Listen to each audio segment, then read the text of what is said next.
गर्व होता है और उनको जब हम लोग याद करते हैं तो आंसू आते हैं।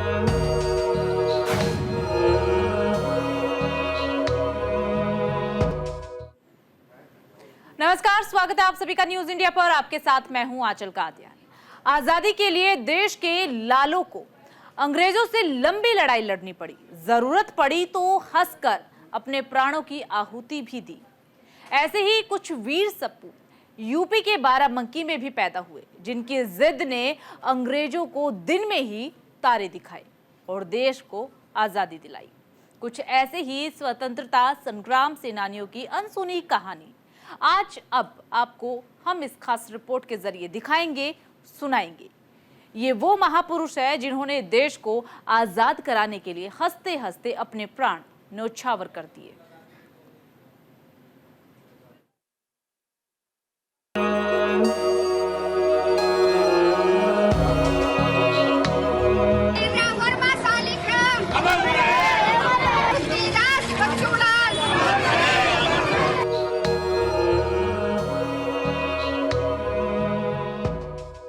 शहीदों की चिताओं पर लगेंगे हर बरस मेले, वतन पर मरने वालों का यही बाकी निशान होगा। कविता की ये पंक्तियां शहीद स्मारक को देखकर साकार हो उठती हैं।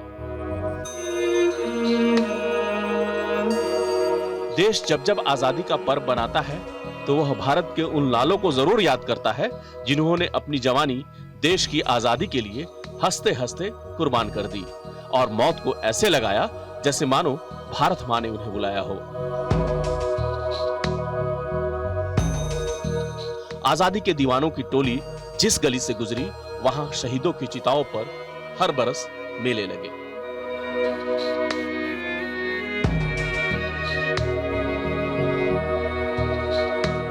राजधानी लखनऊ से सटे बाराबंकी में भी ऐसे कई स्वतंत्रता संग्राम सेनानियों ने जन्म लिया जिन्होंने देश को आजादी दिलाने के लिए अपना पूरा जीवन कुर्बान कर दिया।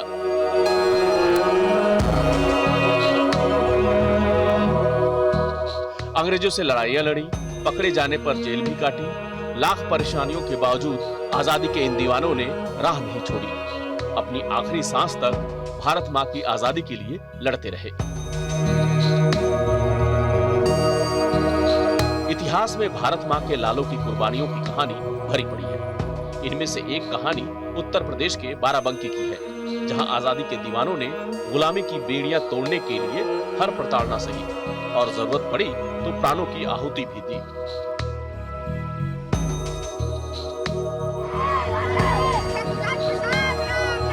अंग्रेजों की हुकूमत को देश से उखाड़ फेंकने के लिए नेताजी सुभाष चंद्र बोस और महात्मा गांधी ने बाराबंकी का दौरा कर युवाओं में जोश भरा और आजादी को लेकर क्रांति की अलख जताई।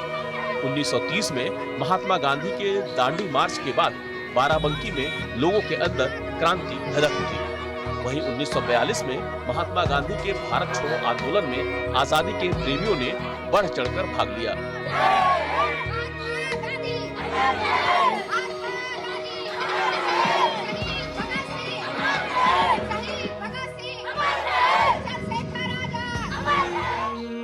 बाराबंकी जिला मुख्यालय से करीब 10 किलोमीटर दूर फरक क्षेत्र आज भी उन्हीं क्रांतिकारियों के नाम से मशहूर है। अंग्रेजों की गुलामी से देश को आजाद कराने के लिए अंत तक संघर्ष किया। उन सैकड़ों क्रांतिकारियों में से 18 ऐसे स्वतंत्रता संग्राम सेनानी थे जो अंग्रेजी हुकूमत के दौरान जेल भी गए। हमारी चाची थी बड़ी वाली, उनकी एक लड़की थी, चाचा का लड़का था, वो खत्म हो गया था। ये बताते हैं कि वही सब लोग थे तो अंग्रेज रोज आते थे। वो हाजिर नहीं थे, हमारे पिताजी को पकड़ ले गए थे। और हमारे गांव में एक दल था जो उस जमाने में वो अंग्रेज बहादुर सरकार की जय 3 बार बोल दें, आपको जैसे पकड़े तो वो छोड़ देता था अधिकारी कि हमारे आदमी छोड़ो। क्योंकि हमारे पिताजी गर्म दिमाग के रहे, गर्म मिजाज के, तो वो कहना ऐसा नहीं करे थी। उसे पूछें कि आपका नाम क्या है, कहें रामचंद्र, कहें राम किशन कौन, हमारा भाई, सीधे सीधे बता दें सच। वो कहें पकड़ो इनको, गाली दिया तो 2 तमाचा मारे, पकड़ ले गए। उसके बाद फिर जेल की सजा यातना और यही जुर्माना हुआ। अवधी भाषा में किए गए एक नाटक को अंग्रेज कलेक्टर हार्डी समझ नहीं पाया, लेकिन अगले दिन जब उसे असलियत का पता चला तो उसने अंग्रेजी पुलिस के जरिए गांव में कोहराम मचा दिया। सन 1942 में हमारे गांव में स्वतंत्रता संग्राम सेनानी और कुछ अन्य लोग एक नाटक खेला, ड्रामा। और उस वक़्त जिलाधिकारी, जिसको आज कहते हैं, तब कहते थे कलेक्टर, और जो एडीएम एसडीएम ये नहीं थे, तहसीलदार थे, उनको कहते थे डिप्टी कलेक्टर। तो वो जो जिलाधिकारी कलेक्टर था वो कान्हा था, उसकी नकल से ड्रामा खेला गया 1942 में। तो जब ड्रामा खेला गया था तो उसको निमंत्रण दिया, वो आया। उस ज़माने में वो 500 रुपया इनाम दिया, और 500 रुपया इनाम देने के बाद में खुश हुआ, चला गया। तो हमारे पास के गांव में अंग्रेजी सरकार के जो दलाल थे, उसका नाम भी कहो बता दें, उसका नाम था परशुराम। वो जा कर के हिंदी का अंग्रेजी में अनुवाद किया, उसकी समझ में आया। उसके बाद में डीएम कलेक्टर जो था वो आदेश किया, पूरा हड़प लूट गया। हमारे घर में भी कुआं है, दाल चावल सरसों और मिट्टी का तेल सब कुछ कुएं में डाल दिया गया। हांडी कलेक्टर था, उसका जो रोल उतारा रहा है, उसका जूतन का माला पहनेंगे। डाक लूटने और अंग्रेज कलेक्टर हार्डी की नकल करने के आरोप में 18 स्वतंत्रता संग्राम सेनानियों के खिलाफ केस दर्ज कर जेल भेज दिया गया और उन पर 5,000 रुपए का जुर्माना भी लगाया गया।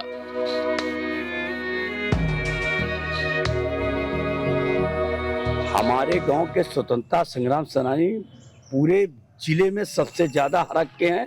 19 फ्रीडम फाइटर हैं, और सब लोग, कुछ लोग तो हमारे हम नहीं देखे हैं, कुछ लोगों को हमने देखा है। रामचंद्र सेठ जी को, शिवनारायण जी को, ये हमारे बाबा लगते हैं। इनको ना, इनके साथ बचपन में मैंने बैठा उनके साथ, वो बताया करते थे, तो हम वही कहानी सुनते थे। वही कहानी हम लोग कि हमारे गांव में मतलब अंग्रेजों के शासनकाल में बहुत हमारे गांव को परेशान 20-21 बार फूंका गया गांव हमारा पूरा। लेकिन सबसे बड़े दुख की बात है कि देश की आजादी दिलाने में अहम रोल अदा करने वाले महापुरुषों की सुध लेने वाला कोई नहीं है।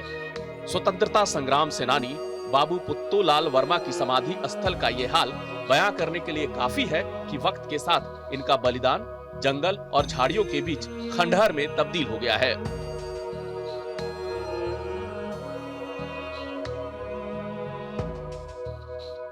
बगल गांव के एक कुछ लोग उनके चाटुकार थे, वो जाके बताया कि ये नाटक नहीं है, आपके ऊपर उतारा गया, आपको वो किया गया है, तुम्हारी वो बेइज्जती की गई है। तब उन्होंने फिर आके फिर गांव को पूरा तहस तहस कर दिया, जला दिया, राशन गेहूं कुएं में डाल दिया, मट्टी तेल डाल दिया, बहुत ही आतंक किया। और सारे गांव के लोग छोड़ के भगे, कुछ लोग पकड़े गए, जेल में डाले, सजा हुई, काला पानी हुई, सब कुछ हुआ है हमारे गांव में।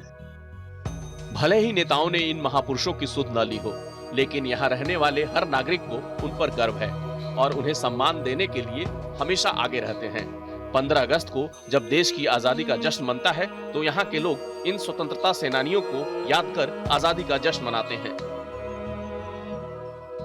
ऐसे में अगर देश के नेता इनकी ओर ध्यान दें तो आजादी के जश्न का नजारा और भी बदलेगा और नजाकत भी। न्यूज इंडिया के लिए संजीव कुमार के साथ सचिन कुमार की रिपोर्ट।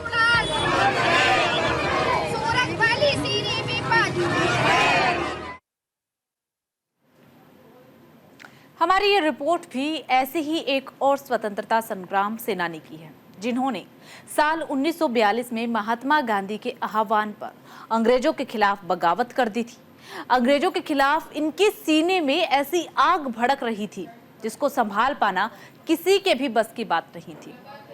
गुलामी की बेड़ियों में जकड़े भारत को आजाद कराने के लिए उन्होंने अपने प्राणों की हंसते हंसते आहुति दे दी।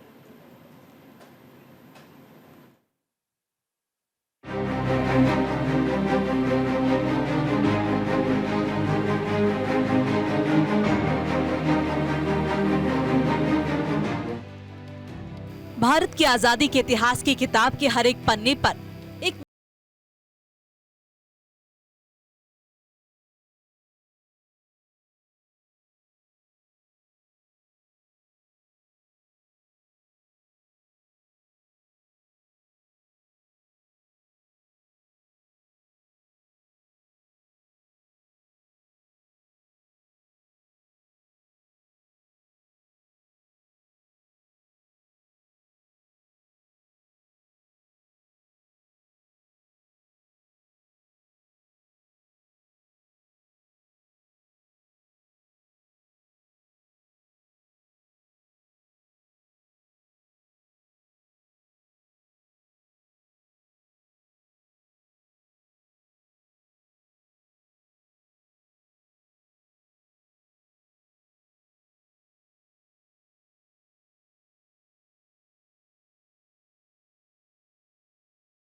राम।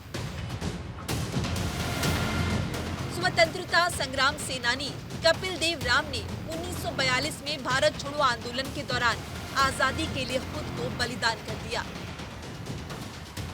1942 के अगस्त क्रांति में शहीद हुए भोजपुर के कोइलवर के रहने वाले शहीद कपिल देव राम के आज भी उनके प्रतिमा स्थल और उनके समाधि स्थल जो है उदासीन रवैया के कारण, सरकार के उदासीन रवैया के कारण आज जो है जीर्ण अवस्था में है।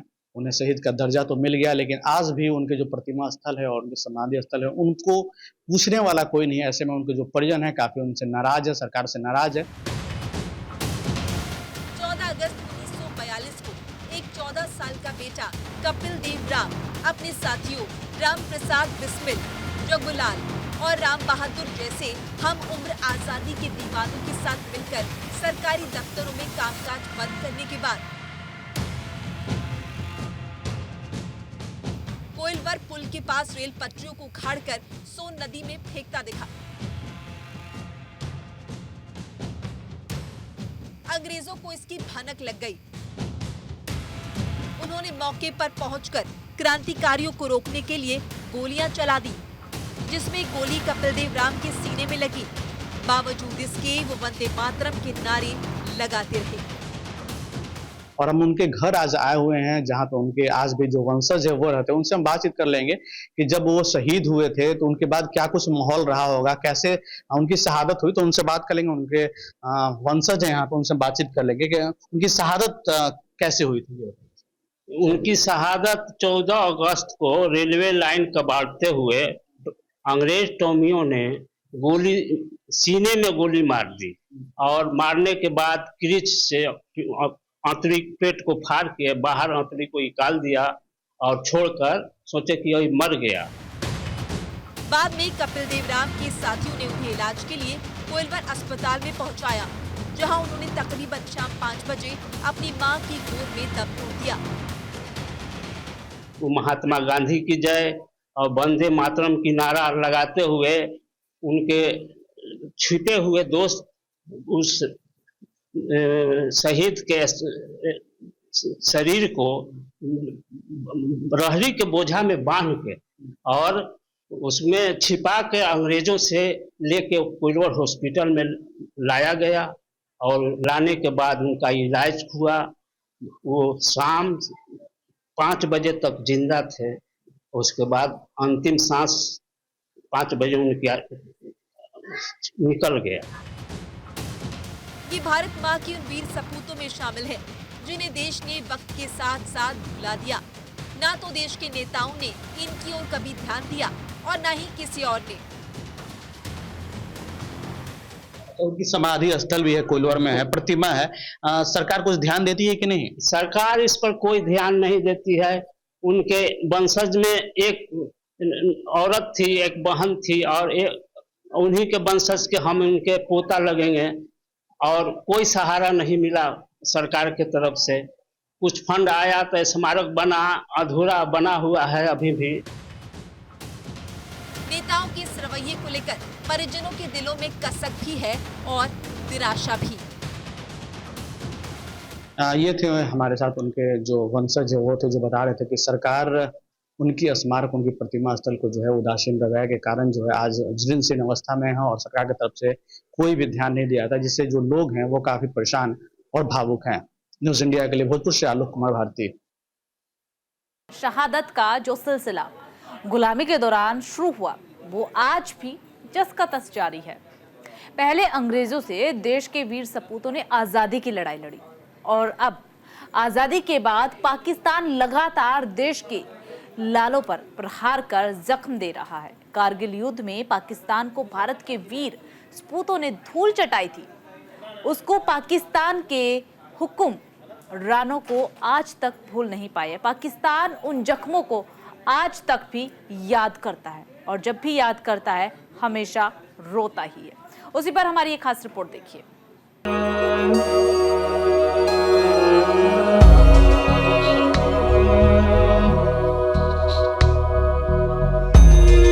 3 मई 1999 ये वो तारीख है ना तो पाकिस्तान कभी भूल पाएगा और न ही भारत अभी तक भूल पाया है। ये वही तारीख है जब भारतीय सेना ने जम्मू कश्मीर के कारगिल में पाकिस्तानी सेना को हराया था।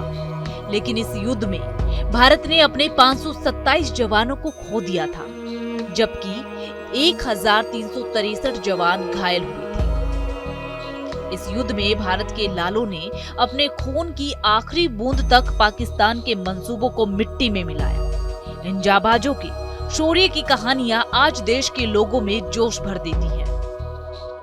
ऐसी ही एक वीर सपूत है लांस नायक रामवीर सिंह चाहर, जिन्होंने कारगिल युद्ध में पाकिस्तान को मुंह तोड़ जवाब देते हुए अपनी जान हंसते हंसते देश पर न्यौछावर कर दी। आगरा के रिठोली गांव के रहने वाले शहीद रामवीर सिंह के सामने जब अपने परिवार और देश दोनों में से एक को चुनने का वक्त आया तो उन्होंने बिना देर लगाए भारत माता को चुना और कारगिल में पाकिस्तान को मुंह तोड़ जवाब देने के लिए निकल पड़े।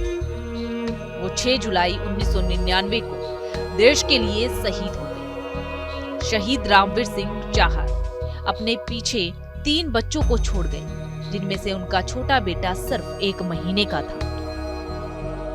देश के लिए पति की शहादत के बाद राजवीरी देवी ने खुद अपने बच्चों को पाला और उन्हें लायक बनाया। पति के जाने के बाद उन्होंने सरकार की तरफ से मिली गैस एजेंसी भी चलाई और अपने बच्चों का लालन पालन किया। रामवीर सिंह चाहर जी की पत्नी राजवीरी देवी जी हमारे साथ मौजूद हैं। उनसे ही जानेंगे कि उनके पति की शहादत किस तरह से हुई और अब इस समय उनके परिवार का क्या हाल है। बहुत खराब हालात थे, बच्चों को भी संभालना पड़ता था, स्कूल भेजने, इधर आई यहाँ शिफ्ट हुए। 1 साल बाद एजेंसी खुल गई, एजेंसी भी देखी और बच्चे भी देखे। तो वहीं इसी बीच भारत माँ के एक और बहादुर बेटे की कहानी है। राजस्थान की धरती पर पले बड़े हुए कैप्टन अमित भारद्वाज की। देश के इस लाल ने कारगिल में अपने साहस का परिचय दिया। शहीद कैप्टन अमित भारद्वाज ने 10 से ज्यादा घुसपैठियों को मार गिराया। इसी दौरान वो अपने 30 साथियों को बचाने में कामयाब रहे। उन्होंने अपनी आखिरी सांस तक हार नहीं मानी। 2 गोलियां लगने के बावजूद कायर पाकिस्तानियों के अंदर देश का लोहा भरते रहे और अंत में भारत माँ की गोद में हमेशा हमेशा के लिए सो गए। उनका पार्थिव शरीर 56 दिन बाद हिमालय की गोद से भारतीय जवानों को मिला। शहीद कैप्टन अमित भारद्वाज वीर सपूतों में से थे, जिन्होंने होश संभालते ही तय कर लिया था कि उन्हें भारत माँ के लिए जीना है और उन्होंने वही किया। जो सपना उन्होंने बचपन में देखा, बड़े होकर उन्होंने ठीक वैसा ही किया। उन्होंने अपनी आखिरी सांस भारत माँ की रक्षा के लिए लगा दी। शहीदों की चिताओं पर हर बरस लगेंगे मेले, वतन पर मिटने वालों का यही बाकी निशा होगा। पाकिस्तान की बॉर्डर पे जो हमारी चौकी है, बजरंग पोस्ट पहुंचे तो उनके ऊपर 3 तरफ से हमला शुरू हो गया, क्योंकि पाकिस्तानी पहले ही घात लगा के बैठे हुए थे।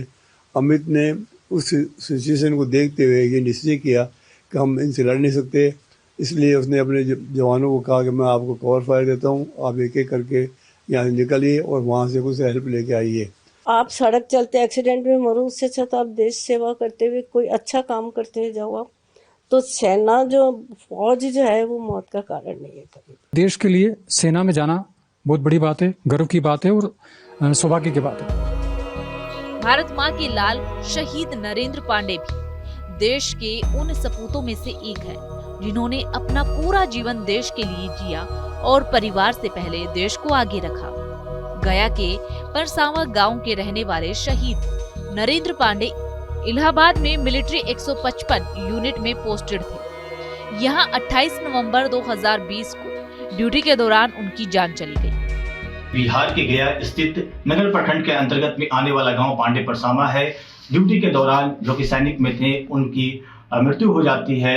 और ड्यूटी पर ही थे, ड्यूटी मतलब मंदिर में ड्यूटी थे, वहाँ पूजा करते करते मंदिर में गए थे। उसके बाद जो सरकार हमेशा आश्वासन देती है कि जो शहीद की विधवा हो या उनके परिवार हो, उनके साथ में हमेशा इंसाफ दिया जाता है, मुआवजा दी जाती है, उनके परिवार को अच्छे जिंदगी जीने के लिए सरकार की ओर से सहायता दी जाती है। क्या किस तरह से सहायता आपको मिला, कुछ बताएं। वहाँ से हमें कुछ मिला है, कुछ बाकी है, लेकिन बाकी इधर से कहीं कुछ नहीं मिला है। ये वो देश के लाल हैं जिन्होंने अपनी आखिरी सांस तक देश का साथ दिया। इन जवानों ने देश की आन बान शान को बरकरार रखने के लिए अपने प्राणों की आहुति दी थी। लेकिन सबसे बड़ी दुख की बात यह है कि इन जवानों के पीछे छोटा परिवार सरकार की तरफ मदद की नजर से देख रहा है। शहादत के वक्त नेताओं ने परिजनों को आश्वासन तो दिया, लेकिन उनमें से कुछ ही आश्वासन पूरे हुए। फिलहाल देश के लालों ने भारत माँ की रक्षा कर अपने कर्तव्य को पूरा कर दिया। अब बारी देश की सरकार की है। न्यूज इंडिया के लिए आगरा से विकास यादव, जयपुर से शैलेंद्र शर्मा और गया से चंदन भारती की रिपोर्ट। फिलहाल इस खास प्रोग्राम में सिर्फ इतना ही। बाकी तमाम बड़ी खबरों के लिए बने रहिए न्यूज इंडिया के साथ।